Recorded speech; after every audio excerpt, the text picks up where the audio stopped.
American Perspectives continues now with a discussion on television news. Earlier this year, the Columbia University School of Journalism hosted a panel discussion on TV news and the public interest. It included author and historian Richard Reeves and the former ABC and CNN news executive Rick Kaplan. This event lasts about an hour and a half.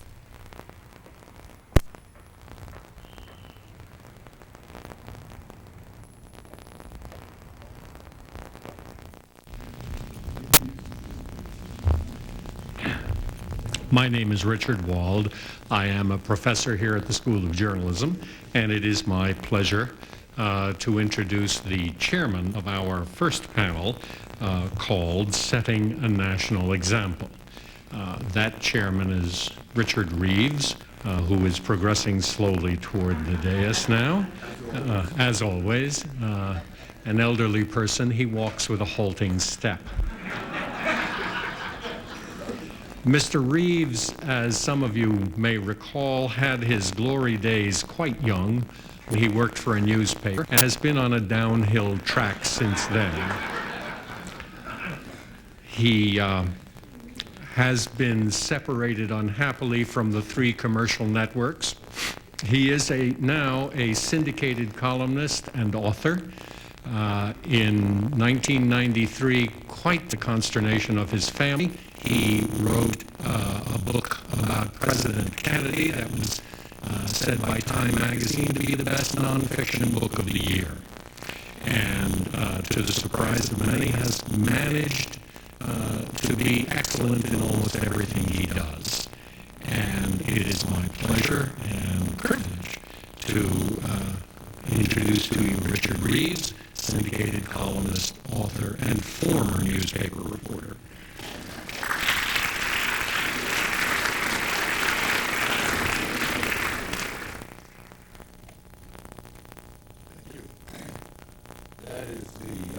That is the best introduction I've ever had from someone who paid me. I stay up there? I was progressing slowly. Oh.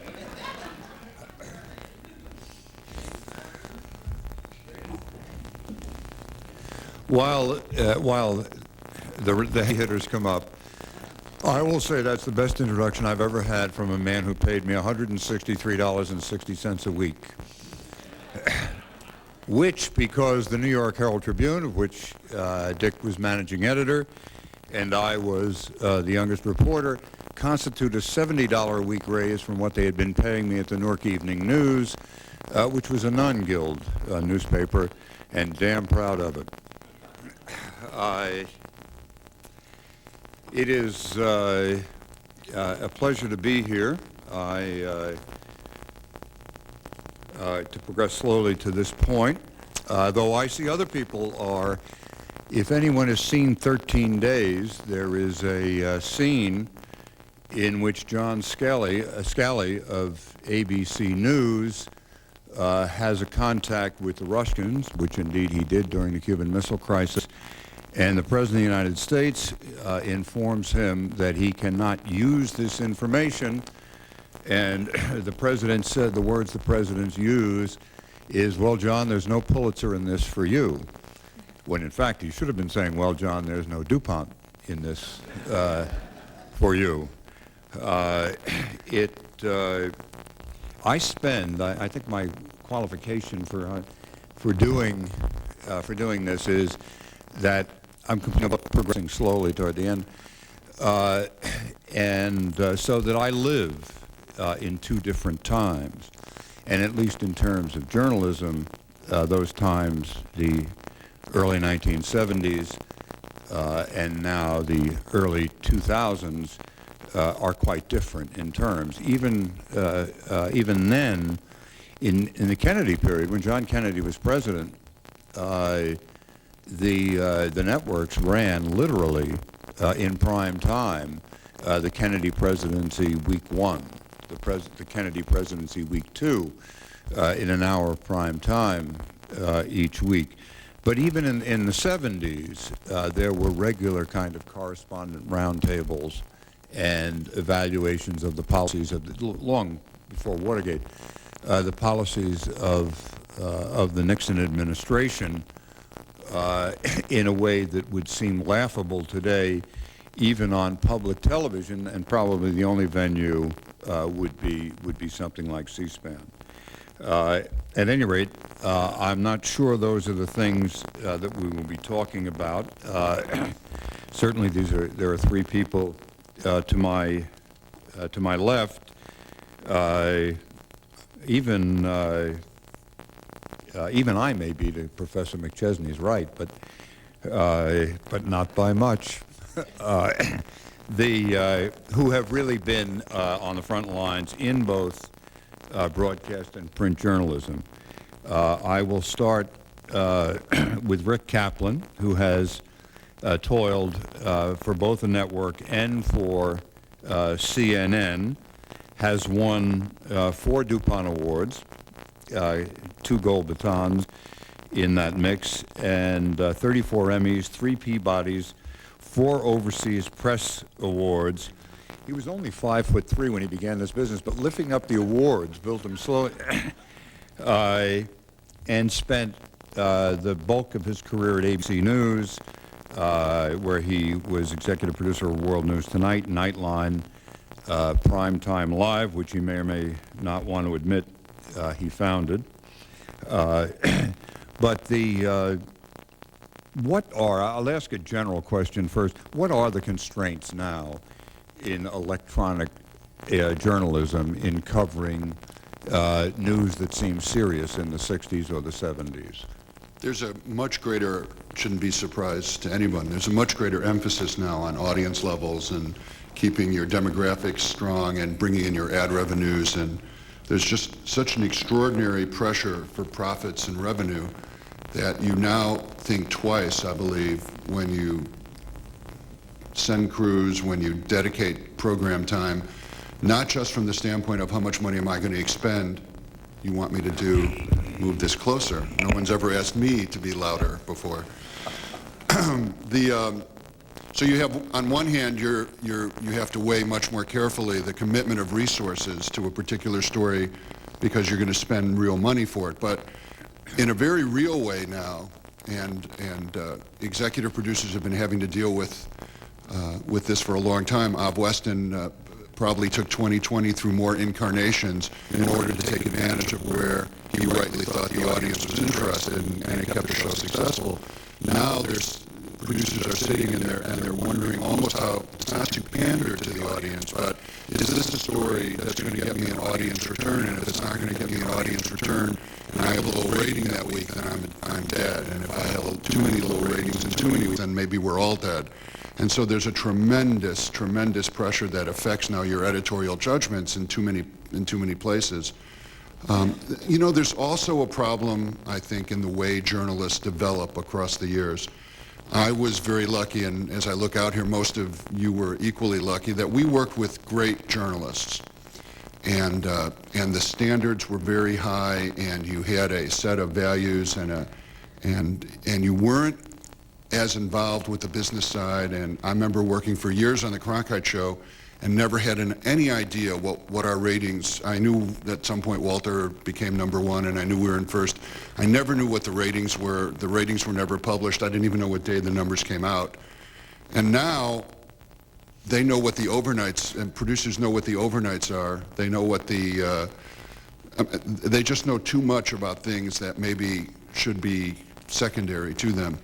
And journalists, a lot of the people who are in charge of programs today, when you look at their backgrounds, because again, there's so many outlets, it's almost like the disintegration you see in the National Hockey League and in baseball. There's so many teams now and so many places to play that the quality of the players is not as high as it used to be.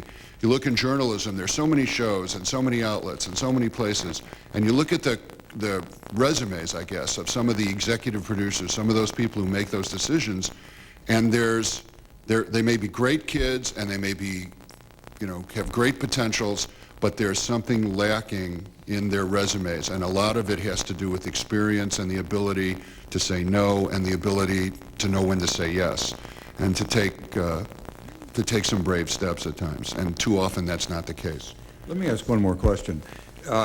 When Roone Arledge came on the scene in news, he was greeted with all the enthusiasm the Romans had for Attila. Now they're building buildings with his name on it. Rightfully. What does that represent? What does that that slow Well, progress represent? in the same way that CBS no way was going to let somebody like Ted Turner buy CBS and brought in their savior, Larry Tisch, to save CBS. In the same way Larry saved CBS for someone else, I guess. In Rooney's case, I think people just jumped to the conclusion that some guy in sports, and they didn't know very much about, maybe they didn't know enough about what Rooney had done, wasn't going to be up to the job of handling the news division, and in fact, proved that he's probably the finest, not just news producer, but the finest news executive we've seen. And he was someone who knew that what was important and would spend for it. And he was not a spendthrift by any means, and he was very responsible about it. But I think in his own way, he enjoyed having the reputation of being, you know, Mr. Moneybags, because he wanted to make clear that when a story was worth covering, we were going to go after it. When a show was worth doing, we were going to do it. And I just think that people misjudged him at the beginning and came to realize by his actions that he built an extraordinary news division, the best. When you mentioned the ratings, And I was proud of Primetime Live that we did. least after when you a year. mentioned the ratings, I was once beating up on Norman Lear over programming, and he took it very graciously for a time. We'd known each other a long time. And they listen, you know, I'll tell you when television began to go downhill. He said, I was then with the New York Times. He said it was when your goddamn paper started publishing the Nielsen ratings. And there's some truth, I think, in that, as the Fortune 500 and the lists do affect the way people respond, if they're going to be listed as number 1 or number 17 or... I think it's when all of a sudden executives came to realize that great news organizations didn't just bring prestige to the table, which is, I think, what William Paley was after, but all of a sudden news divisions could turn a profit, could make money. And in the experience of station... Another number, yeah, but a real important number, right. Even one that might have been held corporately. Right. And I think when they realized that news divisions could become money bags, it became a problem for news. Jane Mayer, who is one of the best reporters working any beat in the U.S. these days, is a writer for The New Yorker,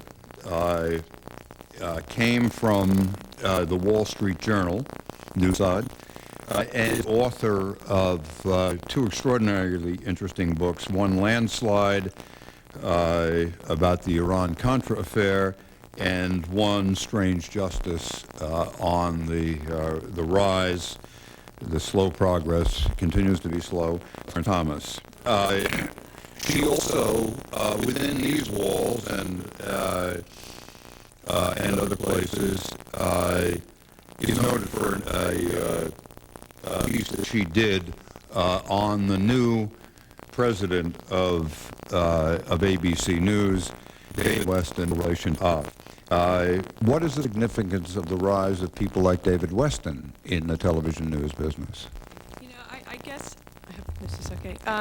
I look at Weston as basically a symptom of some of the things that we've discussed here. He is, his background was as a lawyer. He was a very smart lawyer, a very successful one, but he had no background in news when he became the president of ABC News, which raised questions in my mind, and certainly in many of the people that worked over at ABC, about what the proper qualifications really are for somebody running a network news operation. To me, it would be like Harvard University is looking for a new president.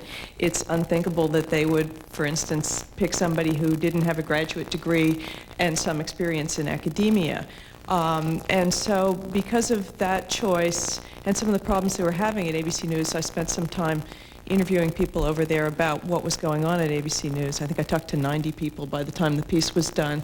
And I found it, I think it was in many ways disturbing, and mostly for the obsession that I kept finding as you were discussing with ratings. And I hadn't realized ratings are now, just as they are in politics, not just a matter even of overnights.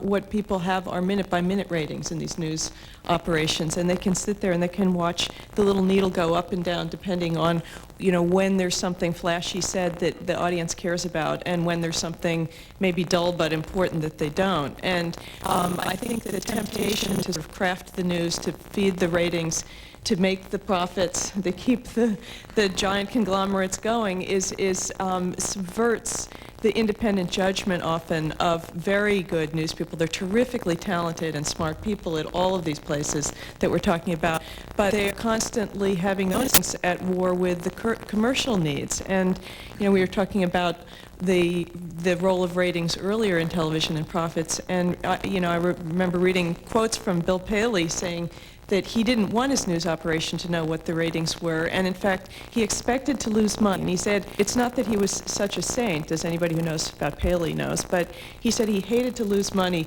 but he loved what it bought him. And what it bought him in the news division was prestige, so that when he put Beverly Hillbillies on the air, he felt that he could still, you know, be a upstanding citizen. And it also bought him goodwill with the FCC at a time when that mattered. In your piece on ABC, you pointed out, I'll ask Rick, or we can talk about it later, that primetime live coverage of the fall of the Berlin Wall had the second worst ratings of that season. Why do you think that was, and why did ABC think it was, and what did they do because of that?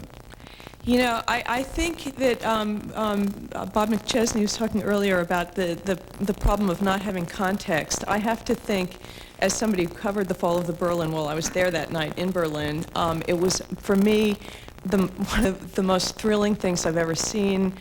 It's the reason you're a news person is to see something like that. And if it doesn't work on television, I have to believe it's the inability of television in that instance to convey the context of what all of that meant. It was, it's a fabulously interesting story. It was the end of an era. It was about the collision of two competing forms of government that were dividing the world. And if you can't make that interesting, then I have to think it's the problem with the way it was presented. Or also, if you can't get ratings, it doesn't matter, because it's important anyway.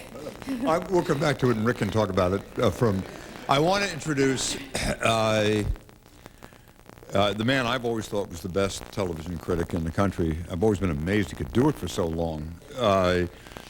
Marvin Kittman, who calls himself the executive producer of his commentary and criticism in Newsday, is also an author, best known, at least to me, as the writer of a very good book called George Washington's Expense Account. He followed that with The Making of the President, 1789. You can't judge a book by its cover, and then I am ECR. But those credentials pale with the fact that when I once hosted a television show together, which I am absolutely sure that no one in this room, perhaps in any room, ever saw. I am from Jersey City. He is from Leonia, New Jersey, just across the river. And we did a show which ran on Channel 9 here for time. I mean, I can't imagine they didn't take it off. Called The Jersey Side, which is supposed to give, it was the funniest show in New Jersey up to The Sopranos. And then one day, television being what it is, they took us off the air. This is a quote. In fact, this is Kittman's law. On the TV screen, pure drivel tends to drive off ordinary drivel. Where do you think non-fiction television, to put a fine point on it, is on the drivel scale these days? Before I answer that question, I just want to, I agree absolutely with everything that's been said here today. But I'm not as optimistic about the future as everybody else is in television. And we'll get, you're from Washington, and you know you don't have to answer questions directly. And first of all, I want to correct several. I know you're a distinguished journalist, but you made so many mistakes in the introduction to me that, in all fairness, I have to correct it. I did not write George Washington's expense account. I was only the co-author of that book. George Washington wrote his own expense account. And also the title of my book is The Making of the President, 1789, not president. The S and S's were reversed then. But none of the discussions going on here, I've listened to the opening address, I think none of them really go deep enough into what's wrong with television journalism, and particularly that's specialized. I blame what's happening, everything that was said, on TV itself. I blame it on Vladimir Zworykin for inventing TV news, which he did right after the scanner and the orthicon. The problem is that TV produces apathy in the viewer. And it makes people not care about anything. And these high standards we theoretically had at the beginning, well, I'm not so sure they were that high. I remember when I started getting paid to watch television, which I never used to do until I got paid for. I remember that I found a lot to criticize back on December 7th, 1969, when I started a day that will live in infamy as far as the television networks are concerned. They weren't that high, but the apathy that television creates has made people not care about standards, and it's the people at home, of course, who were never really interested in standards to start with, became less interested. But an even more serious problem was the impact of the people watching television who then went into journalism, which I think probably David Weston is an example of this arrested development. When you grow up watching TV, it's a very contagious disease, and when you see all the things, all the standards starting to drop, that this affected the way the whole chain reaction took place. And the ones to blame least are the people at home. We're always the butt of everything. They're checking the audience levels and the demographics. And the whole concept is if we know what we're doing when we're watching television, when actually we don't. And we never really knew anything. I mean, at the height of radio's influence, I remember surveys showed that this was back in the 1940s, surveys showed that only 75% of the people knew the name of the President of the United States. And that was FDR, and this was in his fourth term. And the idea that they keep asking us, what do we want from news, which is the whole thrust and goes back to the drivel discussion, I mean, I think that's fallacious, because we don't know really what we want in the news. And in the old days, nobody ever asked us what we wanted, what we were interested. They just presented the news. That's what was the news. And you didn't know in advance what was going to happen in the world. And this is a major mistake, a major problem with television, is exploring the audience.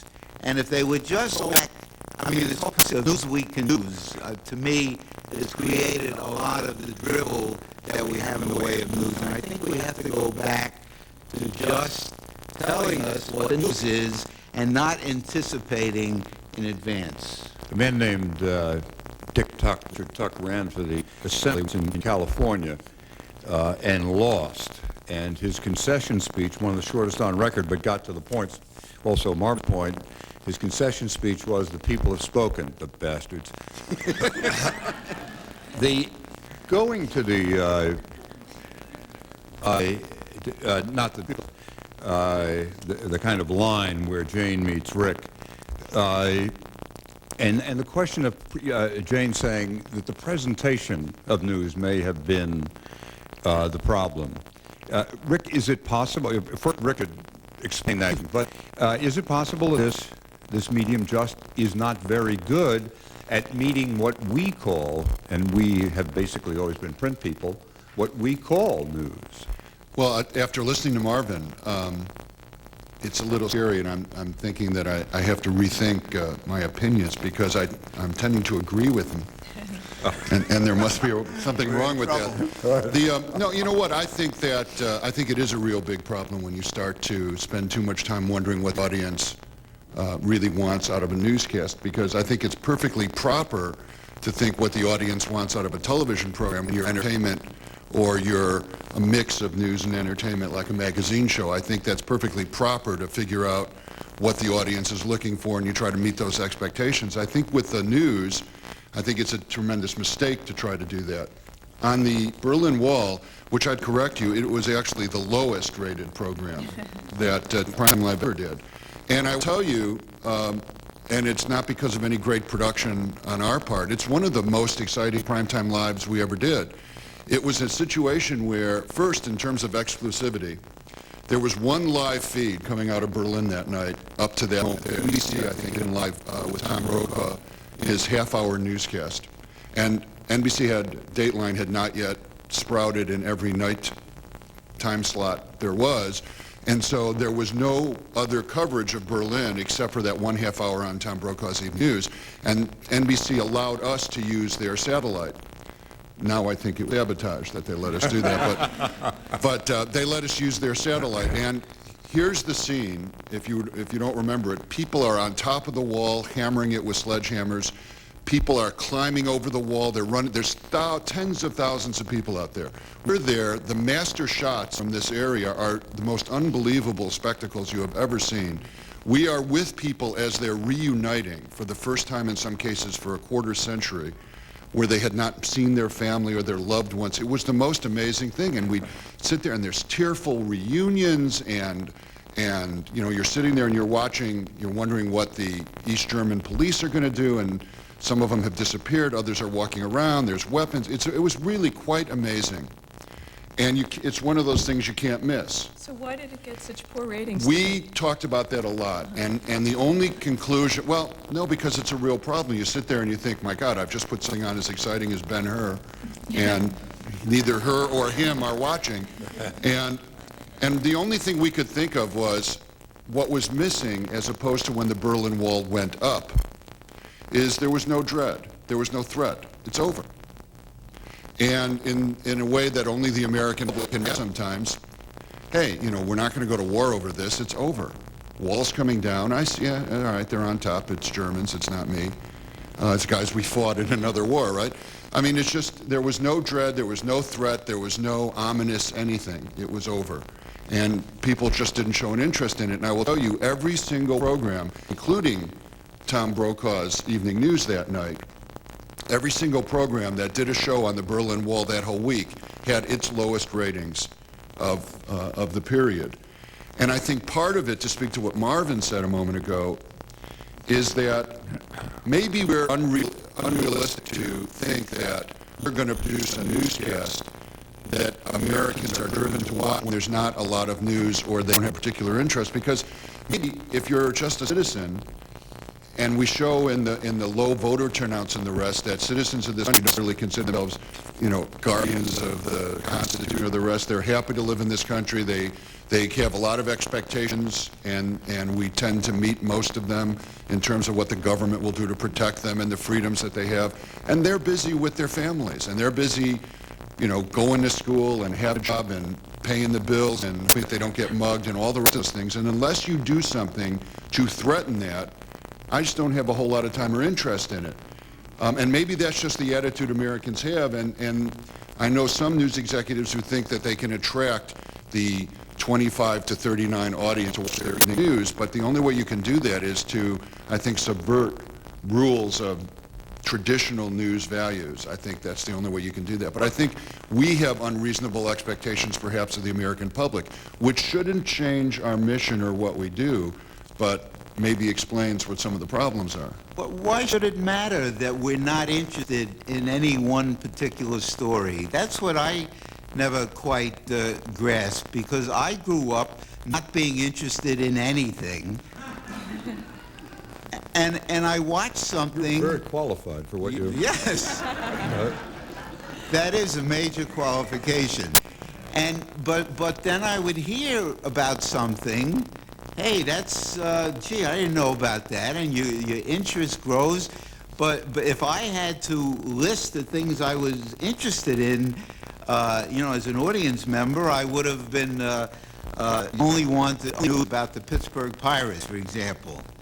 And maybe a couple of girls in the neighborhood, but so everything is That'd totally, actually be important to a number of the shows that are on the air now. They finally figured it out. The whole concept is wrong. I mean, all the professionals are going in the wrong direction, like they've done so many things wrong with television news. Starting from the very beginning, they have picked up all these things from radio, for example. I mean, the whole concept of somebody reading an anchor is wrong. The whole concept of having superstar journalists, anchor people that you pay all this money to in television is wrong. But they started, all those superstars earned that superstar. I mean, they started as, $100 a week guys and made their way and worth the... But when I look at television, I keep thinking television is a visual medium. How come, who can possibly name one cameraman? I mean, I've been at the job for 32 years. I don't know the name of any cameraman, anybody who's done great visual work. To me, the big money she paid for the pictures. And we do have occasionally great pictures, but the superstars are the correspondents.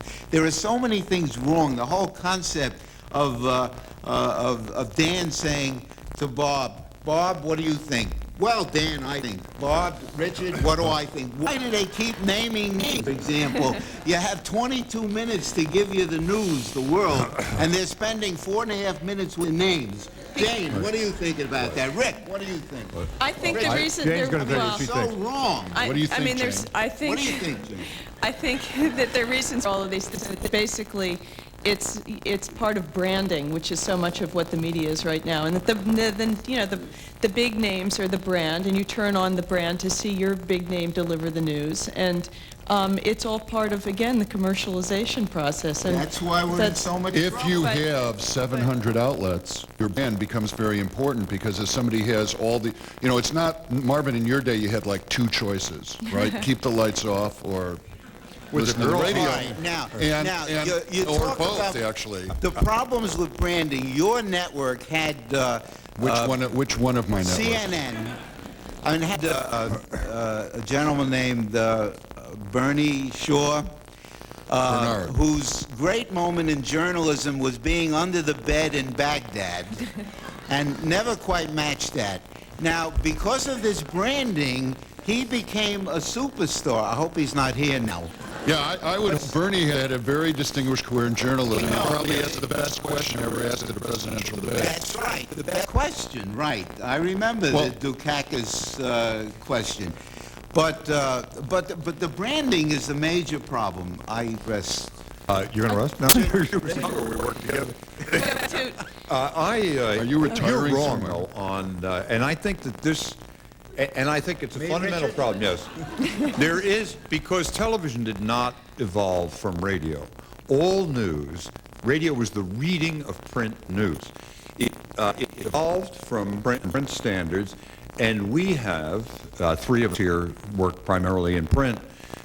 We've managed to hold the first radio and then television to our standard, I think, in a remarkably effective way. Yes, we have lost, but in fact, they still look, Rick may totally disagree with this, it seems to me that television, as does radio, still look for Prince's imprimatur for what they do, because we define what news is, and the question is, Should we? But Richard, to go back to the Berlin Wall and where print and television, I think, have diverged, is that Berlin Wall lesson, basically, you know more about this than I do, but taught the networks that foreign news is boring.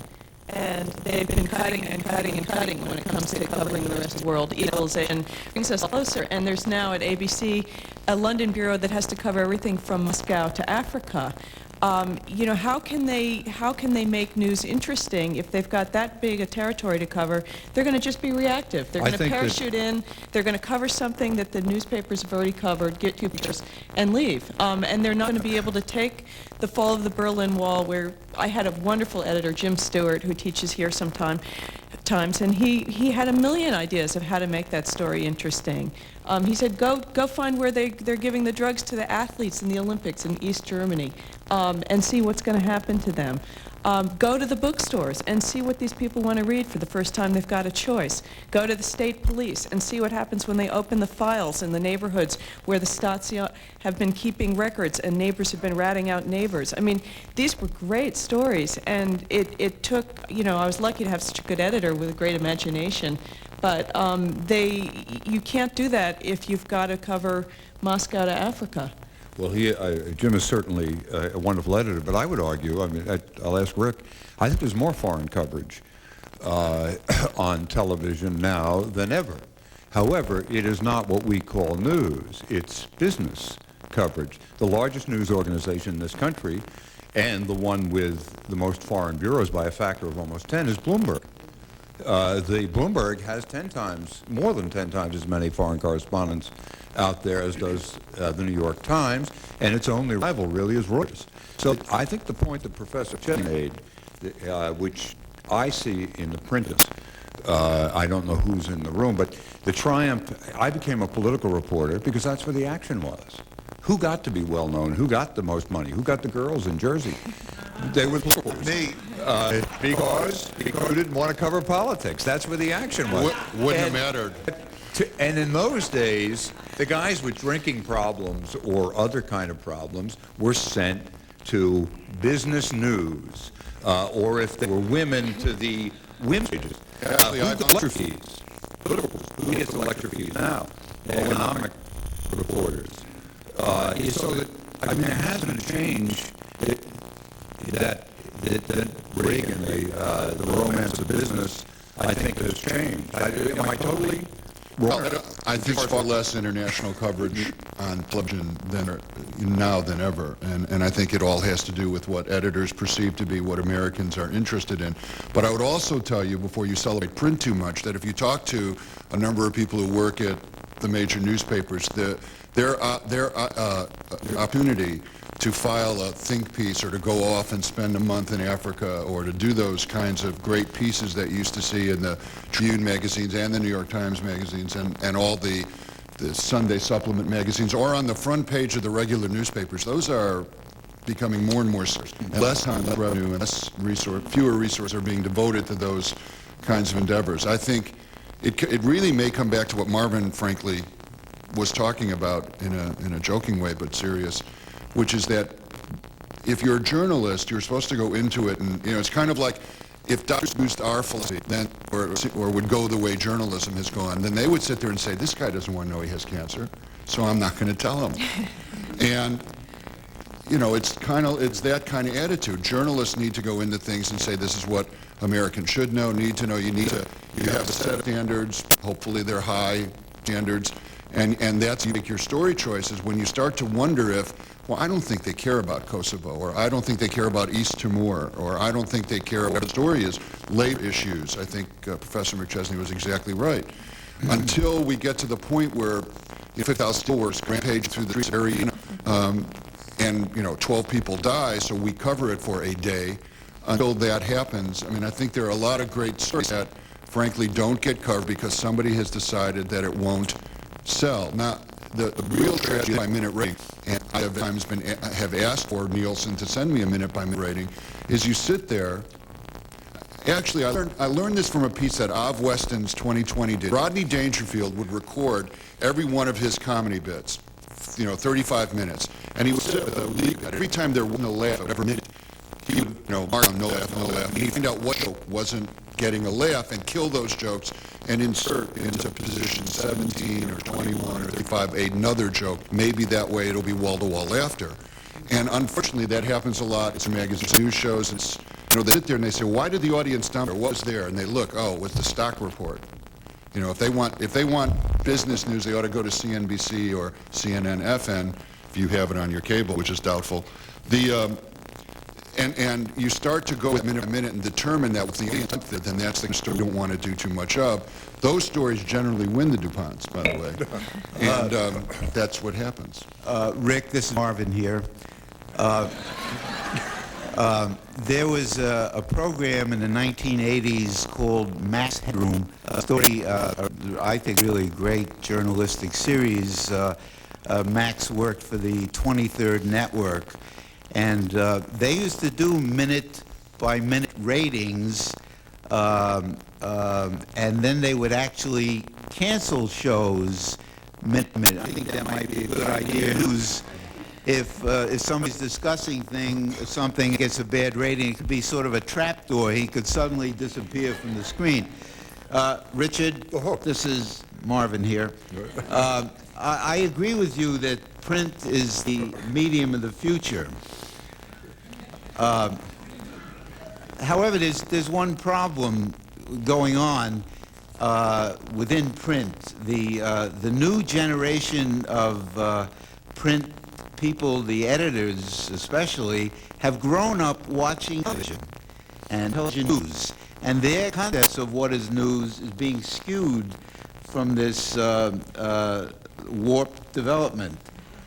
And they tend to agree now. I've seen this happen in my career, and how, as a critic, and to see how, when I started, newspapers had separate news judgment, something that was, a standard, and people in television would look to see what the newspapers do, mostly to see their stories. But now they have converged, the newspaper editors and the television, and they cover the same story, and they go crazy over the same things. There's no balance that we used to have. And I just want to say before and I had this here, that the thing that bothers me most about television news is the way they scare people. There seems to be the thrust not to inform but to scare.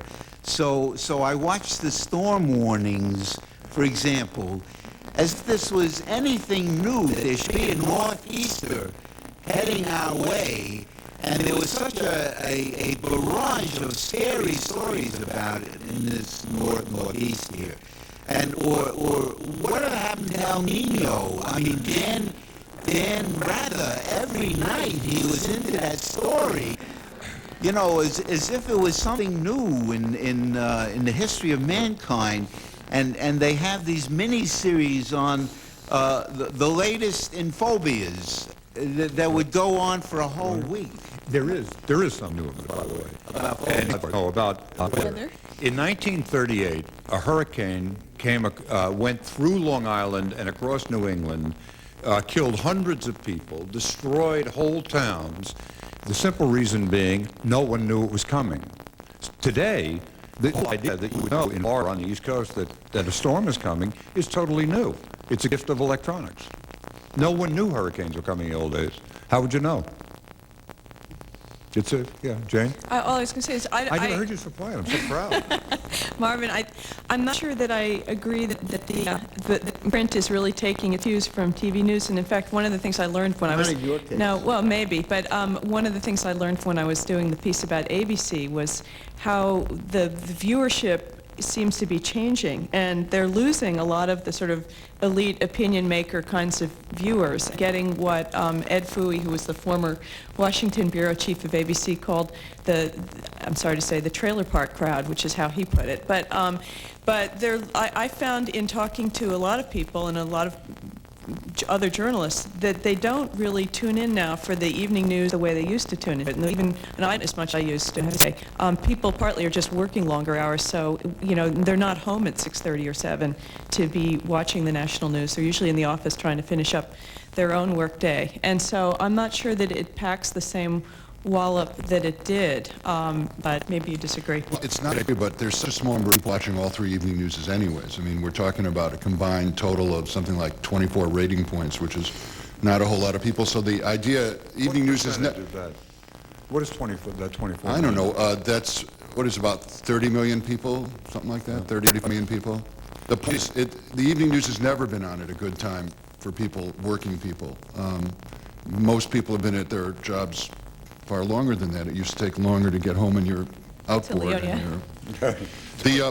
But I think what's happened is that evening news is an attempt to gather a larger, stronger demographic of younger viewers, has taken the traditional evening news subject matter and changed it so that they have more of these magazine-type pieces in the evening news that are not news, and it does take a serious news viewer a minute to figure out that once the anchor says, and now in our Eye on the World report, I mean, that's it, and the news is over, and I leave, and sometimes that happens 9 minutes into the show. I think it was right that a number of executive producers took a look at the news budgets that they had, both at the show and ABC, and they said, we can do these packages better. We can get people, we can hear, we can tell stories better, we can report the news in a more interesting way, but we weren't going to mess with what the news was. We were just going to try to report it in a more interesting, thorough, substantive way. The context would be there. At some point, that changed. And, I mean, in one situation, you had this, ABC's World News Tonight, which was the highest-rated evening news program, to become envious of Tom Brokaw's younger audience, but Tom Brokaw was in second place by quite a bit. And he kind of went their way a little bit. It, I think, irritated the hard news audience that Peter had owned, and the audience that Tom got was never going to be satisfied with Peter being a little softer, that kind of thing. So he kind of hurt his own audience and helped. Then he went to the end. The point is, evening news has softened up, and evening news has redefined news for itself. And I think has gone away from the traditional news values that serious news viewers want. I think there's been so much emphasis on production values in news that is totally the wrong way to go. I mean, I'm beginning to wonder how it was ever possible for me to get so involved in Ed Morrow standing on the rooftop during the London Blitz. I mean, maybe in the studio on Madison Avenue, for all we know, there's just too much this soft, medium soft. It's like they're talking about pretzels. You didn't have a lot of television competition when Ed Murrow was doing that. That was in radio. Right. Before. Go ahead.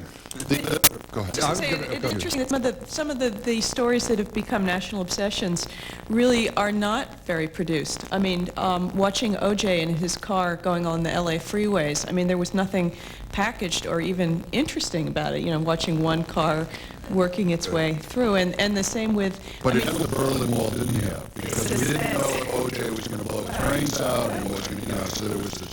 O.J. should have been on the Berlin Wall. But the election recount, I mean, Programmer.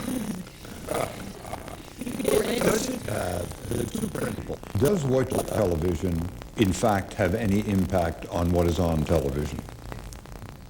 I don't think I do. Well, speak for yourself, Jane. 5 of the programs I've praised this season have already gone on the air. That is power. Negative power. You are the Dr. Kevorkian of media criticism. As someone who's had to read Marvin at his best and worst, and as someone who's read, what generally I think television journalists in the room who may disagree or agree, what happens when you read these pieces, these criticisms and these critiques run is, you get pissed because oh, how could they say this and how could they say that? And, oh, God, they came in here with their opinion, just wrote to prove it, or he's trying to be clever. What happens, though, is if there's a reasonable criticism or a decent criticism, you might not admit it to a colleague, but maybe it'll have an impact on you. Most of the time, though, the stuff is written off as, wasn't that funny, or wasn't that true? Am I glad not reporting about me or writing about me? I'm glad she's not profiling me. The people who want to ask questions should set themselves up, and I'll ask a last. I want to make a comment on something that Marvin said. Whether my thing is that when I was very taken by the point, after all the people now in print doing else, in fact, grew up watching television. I mean, it really does. In some, it's more a medium, more an environment than it is a medium. Television is where we live. While people are getting ready, Rick, if there had been no newspapers, there had been no radio. I know this brings up a certain recent unpleasantness, but if you had no constraints on you and they gave you your own channel and said, make it news, what would you do? I have no idea. I know that... An honest well, I have no idea. I mean, I know that what impacted me was watching Edward R. Murrow and studying about that era and listening to their radio reports and coming to CBS at a marvelous time when Murrow's people were still around and the great producers were still around and Huntley Brinkley was still on the air, and there were real standards and things to shoot for, and that was a lesson. See, my concern now is if you watch, if I was growing up today and had the problem that Marvin Lee is that, all right, so you're looking at what the media is today, what are you learning? When I was growing up and learning, I was watching Huntley Brinkley and the CBS Evening News. That's what I was watching. And I was reading one of 7 Chicago daily papers or more, and at some point, a couple of good New York papers. And so that was kind of my ground, and so that's maybe why I believe what I believe about news. But if you're growing up today, you're watching... maybe you're growing up watching the Fox network, and you'll grow up in Rupert Murdoch's news, or research. No, but it's just different. My environment was different, and so if I didn't have all that traditional news as the example of what should be, I fear what I might have done. We should turn it over to, forgive the term, the audience. My name is Ned Sherman, another one of those out-of-work comic skulls who had a media series on the air for a few years. And I would like to, at the outset, tell Rick Kaplan that there were some of us who believed that the Berlin Wall story was aggressively ever. And I remember it vividly, and a lot of my friends did as well.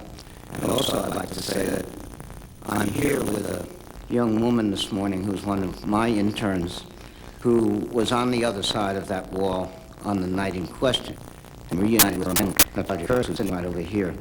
Natalia, get from up so that people can see you. And I would also like to say that I'm one of the many people who wrote Marvin Kipnis columns over the course and enjoyed doing it very much. I also have a little story about Marvin and why I'm where I'm at now, a new one in, I hope, a year from now. Our series was quite successful. Marvin wrote periodically about how good it was, and GE was my funder. And when GE found out that Marvin thought this was a good show, they took the ground out from under me, and that was the end of the funding. But getting to the more serious aspects of where network news is, forget local news. I see they're coming up later, and we can have some fun with them. On news, if you watch network programs today, the question is, why isn't there more news and less features? ABC News on a given night will have at least 4 feature stories.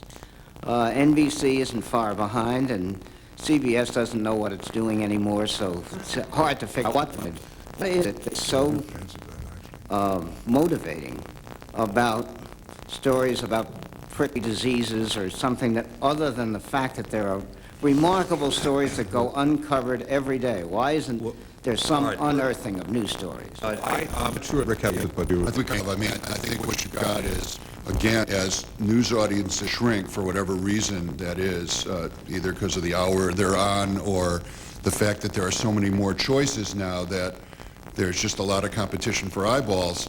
I think that is, for me, is if the audience is going out, but it's a younger audience, your ad department can sell it for more money, and so it kind of balances out. Lower audience, higher demographics, you can keep the revenue stream healthy. And some people believe the way to attract that younger audience is with features. And I'm not totally opposed to features, I just think there's a lot of important news that falls away that traditionally in the past would have been covered. Last Over on line this for side. me, and it's just this, it's that don't you think there's a seepage of the dreadful local news invading the national news programs at this time? Martin, what would you say to that? Well, I think that's a very serious problem, localism. We've seen this news you can use philosophy, which, as far as I was able to see, Evan Gordon's daughter introduced into CBS News, as the criteria, which comes directly from local news, which these sweep stories and how to frighten the news viewer, whether super rats are invading your city or salad bars can kill you, or the latest in phobias for the week. And I think that you get more and more of that in network news. The big problem with features is that people don't, after a while, and it's happened already, they can't tell the difference between features and news. And they watch, for example, local news and certain news of having a network's program featured on the news. And I remember Live at 5 in New York during the glorious Saturday Night Live. Every week they had Who's Going to Be on Saturday Night Live as a news feature. So Saturday Night Live was a part of the news like sports and weather every week.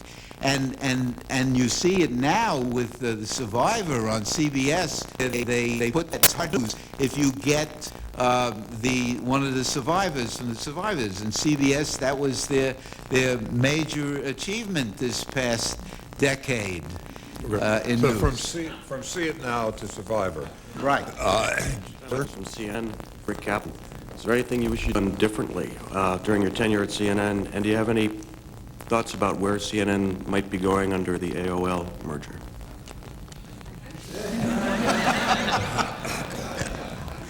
It's a very tempting set of questions, and I would just yes.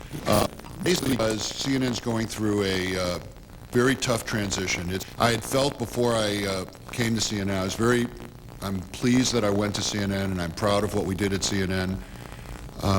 They're going through a very tough period right now, and just as soon let them get what they do with their product, and then I'll probably have something to say about it. But they've already done stuff with their product, no? Is that too Well, early? it's kind of like the third inning, and I grew up in Chicago where we don't play fall baseball, but I'm worried about the third inning and not enough. So I just soon let the game play a little longer. This gentleman here. My name is Jesse Cafino Greenberg. I hope this doesn't sound too much like a diatribe, but whenever I hear people speak who are particularly distinguished and interested in given media, they speak about its decline in general. You hear people in conservatories talk about the decline of Western music, totally ignoring jazz, or you hear people speak about the decline of the English language, totally ignoring regionalisms and the acceptance of slang. As somebody who gets a lot of content online, you seem to have totally passed over that, particularly in its interaction with television news media. I watch Media Aware, I watch CNN. I think they're perfectly decent news programs with great content. I think the networks are falling behind. They might be joining the ring. I think they're going a particularly significant sector of the new news media content. I'll start by saying, frankly, as far as I can see, at the moment the internet is a print medium, and it's turning out to save you a lot of print journalism operations. But what it does do is speed delivery of information, which then changes the other media around. The story I was thinking of the story of the Berlin Wall, and the fact that when it fell, we were alive. When it went up in 1961, and for those who knew Berlin in those times, there was a cafe, I think it was called the Alba, right by Checkpoint Charlie. And Dan Shore that night in 1961 was there with a crew. And they were sitting there late at night having coffee when suddenly lights went up. Klieg lights went up all around them. And it was the East Germans coming to lay the barbed wire, which then built into the wall. Obviously, the crew, and crews had to carry a lot more weight in those days, went running down past the checkpoint and filmed the beginning of the Berlin Wall being put up. One difference between then and now, though, and the internet variance from now, that film was not for more than 2 days, because if they had to get that film to the United States in time for the CBS evening news 2 days later, so that today we live with instantaneous transmission of information, which changes everything, not only journalism, or not only encrusted journalism, but it changes politics. I mean, the power of the president or of other politicians has always been rooted in what the people know, and when they know it, they can try to control the flow of information. Now you can't control. Of course, one difference would be that no network would have had a correspondent and were there serendipitously having coffee at that place, because the correspondent would have been in London, Right. booking a flight to Zimbabwe. Right. But Except you for the Bloomberg guy would have been there trying to figure out what it meant to the market. Yeah, but he would have had so many numbers all around him, he shouldn't have seen the wall anyway. I was going to say, I think, there are great new, media, and they haven't really come into their own yet on the net. And CNN does do a great job. Nobody would debate that. I think what you don't get when you're starting looking at the news world now is a sense of what like there was time to think, time to report, time to you really get behind the public relations machinery that's coming into your face, and you lose a lot when you can't have put that effort into it. And that's what's disappearing sometimes. You also don't get ink on your fingers from the internet. What it was like when there was time is a definition of youth, and goes to his question about those of us who are caught in the past. Yes, ma'am. My name's Prue Clark. I'm at the Journalism School, and I'm also a journalist with the Public Broadcasting Network, 14 bureaus around the world. And my point in saying that is that I would really like to hear you explain why the standards in television news are so different here compared with other countries. Is it that American television viewers don't want the same standards that they want in other countries? I think we should handle that question. No one's brought up here, a young man brought up the internet, but the fact is, of course, in this city, as long as you give Time Warner, I guess now, the Dolan family, money came to D.C. on Macau, Amman, Beijing every night, and see that. Not many people do it, obviously. But why are our standards? Well, I think it's been the nature of Americans, get somebody out of the history department to come up here and be more specific, but I think that it's occasionally been the nature of Americans to be more interested in what's going on in their 50 states and less interested in the rest of the world. Not to say that there isn't an enormous number of people who are very interested in what's going on in the rest of the world. We're not as outward looking, perhaps, as you might be in Australia or Europe. Maybe Europe has had to deal with more countries over the years on a regular basis in a very critical way than we have.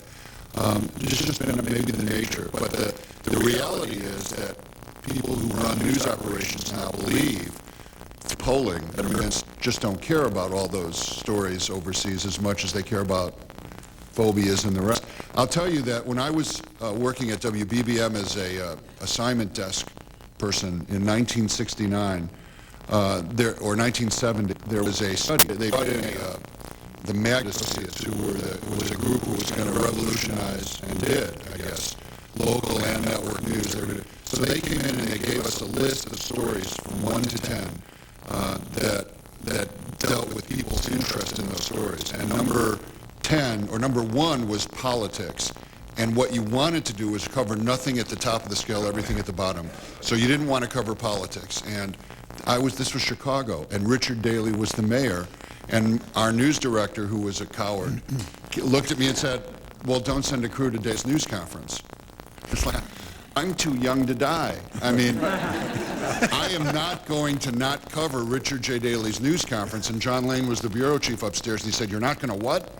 Because he didn't send a network crew to it, figuring, well, they're the local, I mean, of course we're going to cover Richard J. Daley's news conference. And there was just a furor in the newsroom because Meg's list of what viewers wanted was not at all what Chicagoans wanted. And so I guess that, I don't have a lot of confidence in somebody telling me what Americans really want, but I also don't think that should be the criteria for a hard news program. I believe it's a criteria if you're doing kind of info news or some of the magazine shows and the rest you want to play, but I don't think, I really have a problem with it, working its way into the evening newses and the news part of morning shows. I don't think the morning shows are irresponsible because they throw some of that, culture into their program. I agree with Rick that I think the Maggot organization and all the others like that should actually be outlawed, being against the public's interest. But I also think that we have to reach a point where we should stop being interested in what the public is interested in, just report news, whatever content it's on. And how do they know that people are not really interested in stories until they see the story, and not just once? I mean, just like the show, it gets a big rating the first week. They've decided that people don't like that program, but it takes time, and to sometimes, if you haven't seen something, and we're at the point now where we haven't seen foreign news to any real extent except by watching the ITN News and the BBC News, which I find fascinating because they'll spend 4 minutes on a story about Algeria, an area that I know nothing about, and it's fascinating to me. But when I try hard news, it doesn't get good rating, and immediately they cancel it, like we're going to hear about the Chicago station. I mean, it's like something totally new. The American people today, when you ask them, do you watch the news? I mean, I've had experience watching the news. Oh, yes, I watch Entertainment Tonight every night. And they think that that's news. Well, that was brilliant. A former editor of the Herald Tribune, which has been praised here, really invented that by telling them when Entertainment Tonight was not particularly popular at first, his advice was to make it like you think it news, and in fact that turned out to be true.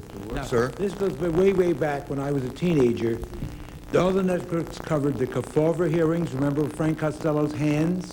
And then you also had the Army McCarthy hearings. Right. Now, they canceled all the programs to show that. Now, what happened to these? They did it again with the current Thomas hearings. Remember that? All the programs were canceled. And then you had the impeachment hearings, sessions. Now, that's interesting that the networks did go back to that type of coverage. And they canceled all of their programs because they felt the public was interested. No, but they knew that the cable networks, the 24 cable network, which would function almost as a video wire service through most of the day, they knew they would cover those. And even a story people were interested in, because it carries no commercials in it, it was real tough to break away from, the impeachment hearing. I got a note in the middle of there was a day, there was Saturday morning when Livingston resigned, surprisingly, and the congressman, he was going to be Speaker of the House, and we were also bombing that moment. I think we were bombing Baghdad. Okay. We were live, and we were live with the bombs in Baghdad, and we were live with the bombshell on the Hill, and I went upstairs to get a bottle of water real quick, and there was a note from someone who shall remain nameless who said, this isn't PBS. You could get in a commercial. Yeah. And I said, I went to that person, and it was right as it was right during Livingston. I said, I'm breaking for a commercial. Yeah. To him, and he went nuts. And I said, well, I got this memo from you, and he just hung up on me. But I mean, it's just Yeah, but during the cover hearings and during the Army MacArthur, there was cable. understand. Yeah. But life has changed, so Of we course. can. They don't have to do that anymore. Exactly. All right, thank you. I'm Jan Lignito. I'm an independent documentary producer. Two-part question. First part for Rick. Rick, I'm wondering, given the fact that we've seen the largest consolidation of power in hands of now 6 multinational companies in broadcasting, well ahead of Ben Bagdikian's predictions of 10 years ago, what you see as the prognosis for change? What do you think it's going to be the convergence of digital technologies and broadcast quality picture on the internet?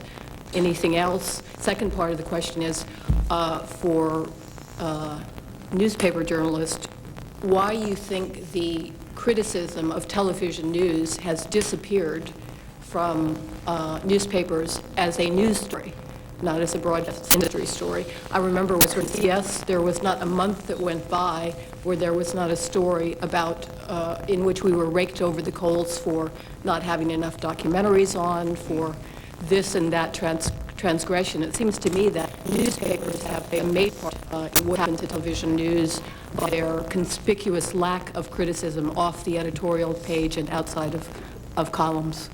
I'm just going to be brief and answer a piece of the first part of that question, which could take up an entire conference. You know, the danger, the concerns that we have about mega mergers and the rest. In the case of AOL Time Warner, you have some very credible, I think, good people who are running these companies and who sold CBS, and that's all well and good. And then I sit there and say, well, that's fine, I guess, for that company, and we'll see how that plays out, and why speculate now? But what that does, and Professor McChesney got to that before, is so if that sets the standard, and what if the next next duo that comes up isn't a Jerry Levin? There's not a Jerry Levin in the next group. Let's say that the next group is a Murdoch and who knows who. All of a sudden, the precedent is set. You can't stop this group because you just don't like the guy running it, or when I mean, it's just it is daunting. That much power in those few hands, and you know, what if the next group isn't quite as benevolent? And what if the next group doesn't care about what we do as much? Or what if this group turns out not to care as much as they say? I mean, it's a little scary. It's not the competition. But you see, that the Justice Department is going after Microsoft in an antitrust suit, which is essentially about an operating system, when you now have the greatest consolidation of power over content in the history of the world. I'm sure President Bush will clear that up. He's worried.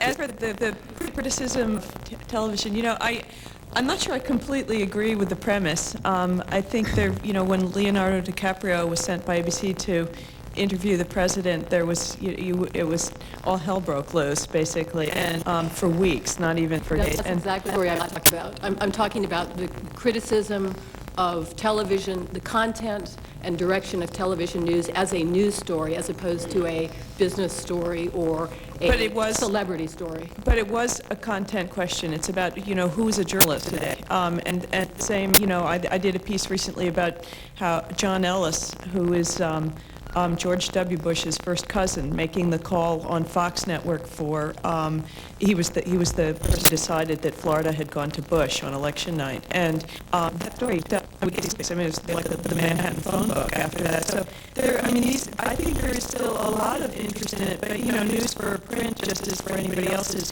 what you don't expect. And I think as standards kind of keep falling, it becomes less and less surprising to see that the marketplace is driving news values into the more and more sort of cheesy and commercial on the networks. So yet I still think that maybe there'll be new niche markets that will open up for better stuff.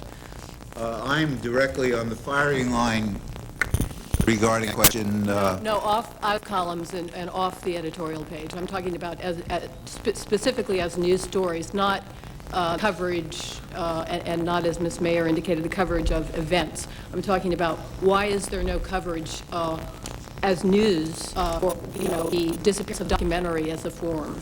Well, that's the bailiwick of the critic more than a news story. But I just wanted to say that I happen to thought that Leonardo would have been an interesting interviewer of the president because he might have had a fresh view. The reason we don't keep writing about that, in 3 years, I've been that story around 3 times already, that, you know, what's happened to documentaries and where is it going? I mean, it's like they don't listen, and it's such a hopeless thing already to keep that point. More documentaries, like ABC invented the concept of having 3 hours on education, you know, which is a great idea, except it was 3 hours on the same night. And then as a result, got a low rating, ergo, the public is interested in education or documentaries. So every time you tell them something, they then use it to stick the knife into themselves.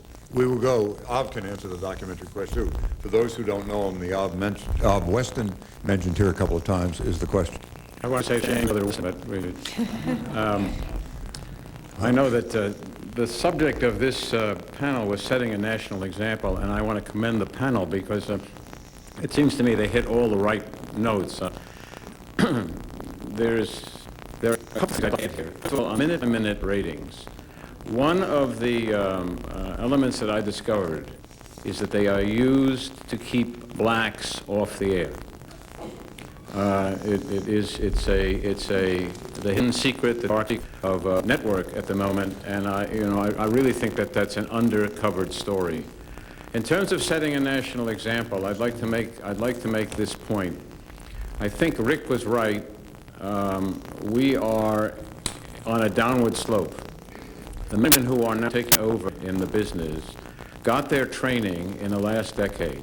In the last decade in television, the business of television news became the business of television news. And the bottom line has trumped the journalistic line every single time. The result of that is, first of all, you cut the size of your staff. That's obvious both at network and local stations. Second, you pay those people less money, which means that in many cases the best and the brightest no longer go there. And the third thing is you go down market fee, and that is really now the people who are taking over, I fear, got their training in the last 10 years. They weren't mentored as Rick Kaplan was by people like Cronkite, as I was by Fred Friendly. The individuals now who are not exposed, have not been exposed to anything other than ratings. And that's just just a summary of some findings that I came up with. It really isn't a question. I had a lot of questions, but it answered all quite well.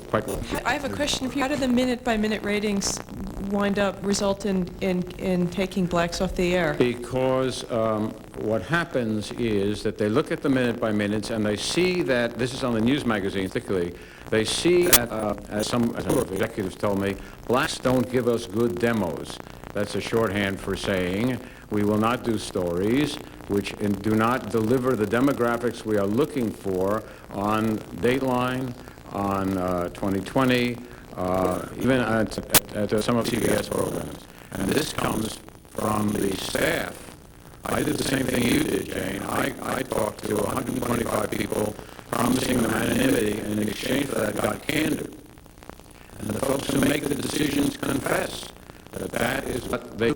So that way you don't see stories about blacks as much as you should, and why stories that are approved sit on the shelf for a long, long time until they get moss on them and essentially die. Now that's happened principally in the last decade, in an accelerating way. The young lady over here. Yes, my name is Kaomi Getz. I'm a student here. About the issue of planning news coverage, depending upon what we think the public wants and who the public is, accurately can we rely on ratings and polls to tell us, to answer those questions? Because, and then also, how much in newsrooms today is there kind of a snobbery on what demographics want to watch or listen to?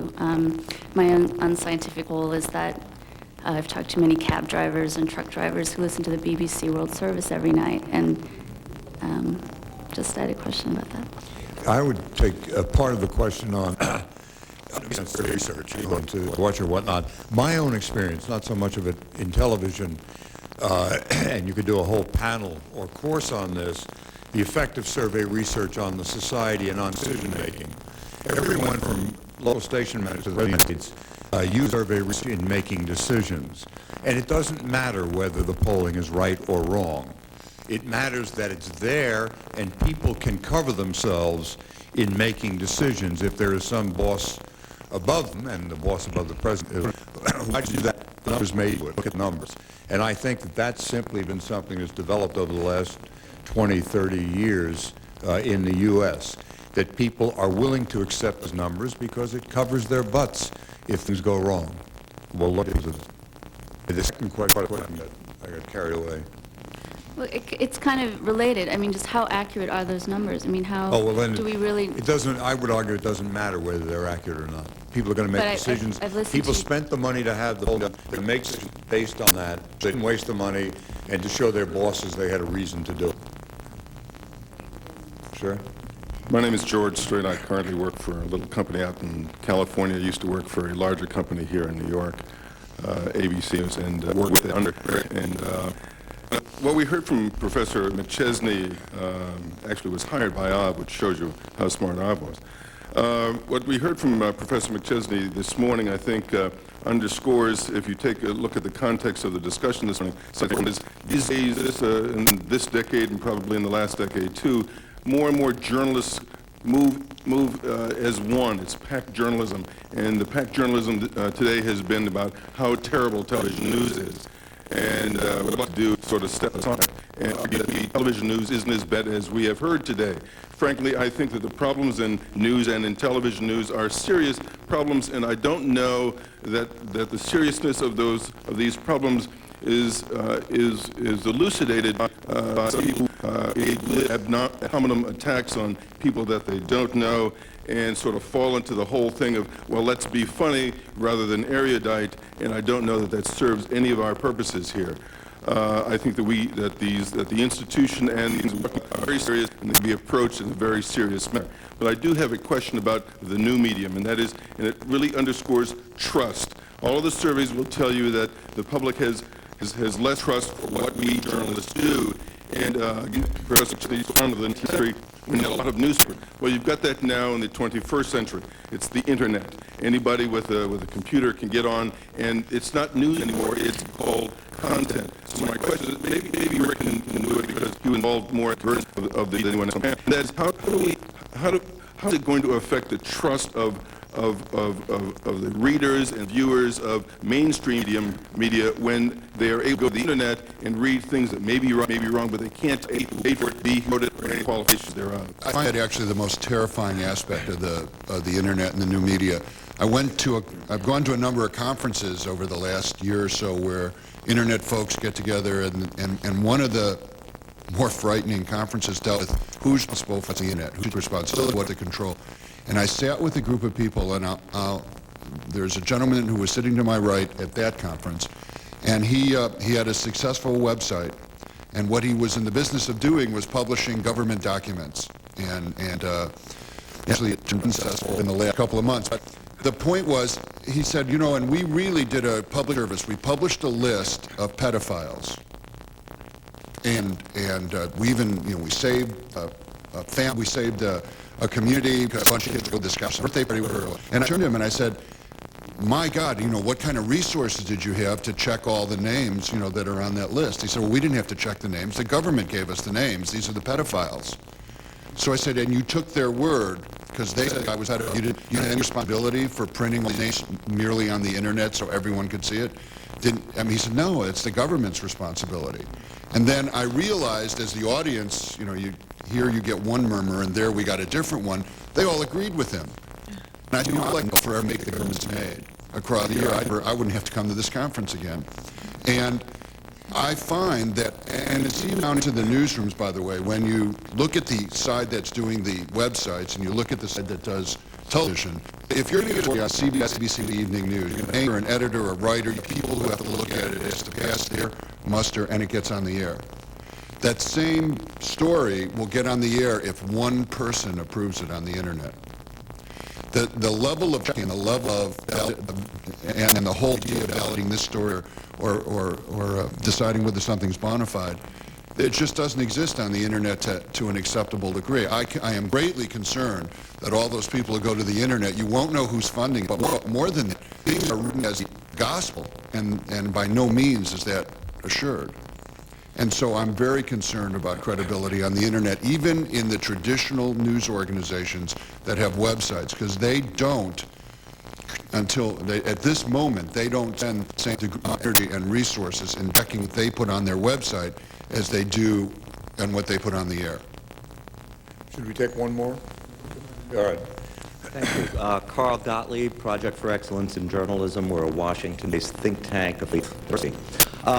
I think everybody danced around an issue here as to why, in part, journalism is possibly so bad today. I'm not sure I agree with that. And that's money. That's profit, everything driven by profit or the quest for profit. What's the solution? What would you do? Would you end that profit in media? I mean, I look at this panel, and it's a great panel, but you all either work for or have worked for very large companies. Mr. Kipman, your company was just purchased now by a company.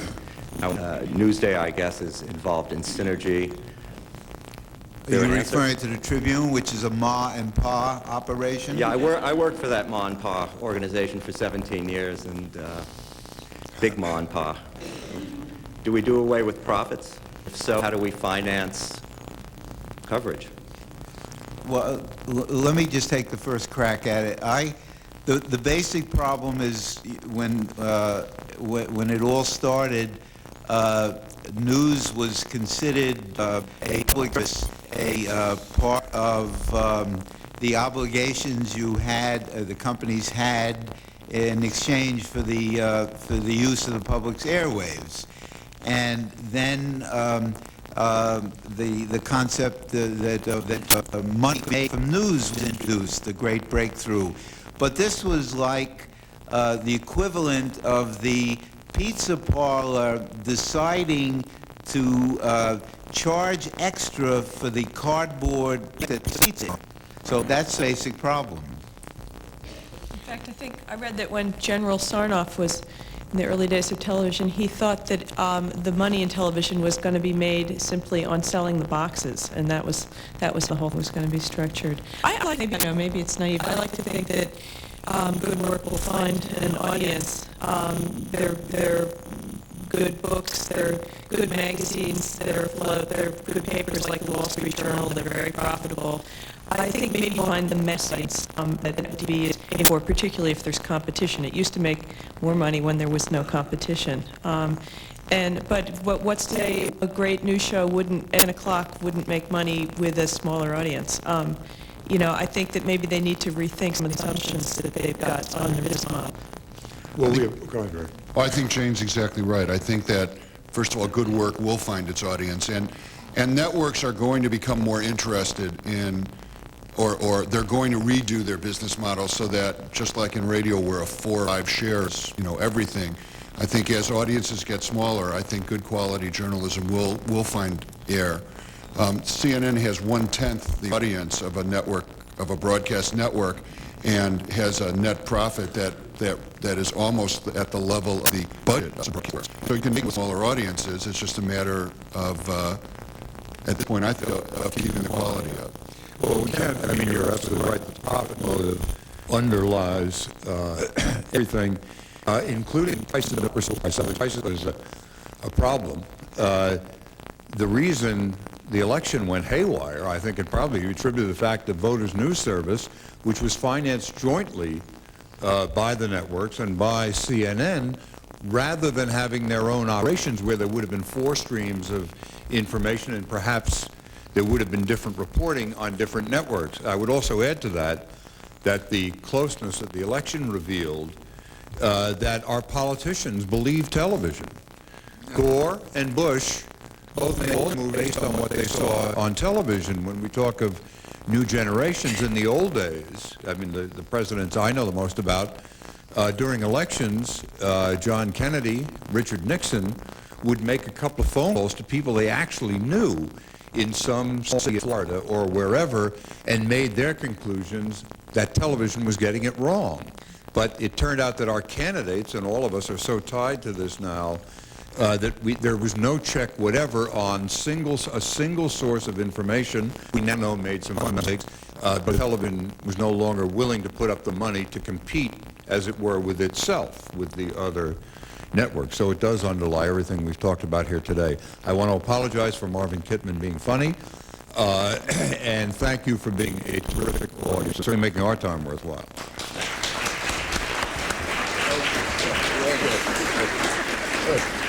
I want to remind you all that Mr. Reeves is an author and his books are still for sale. I would like to thank the panel on behalf of the school. In this school, we give a pass-fail. There are no grades, and I think at least 3 of them pass. And I would like to inform the audience that it too passes, and it now has 15 minutes to wander about, and will reconvene. Thank you.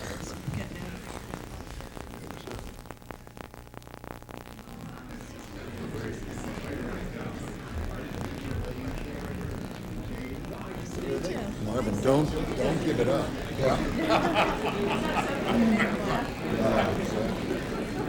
Because you know there's one.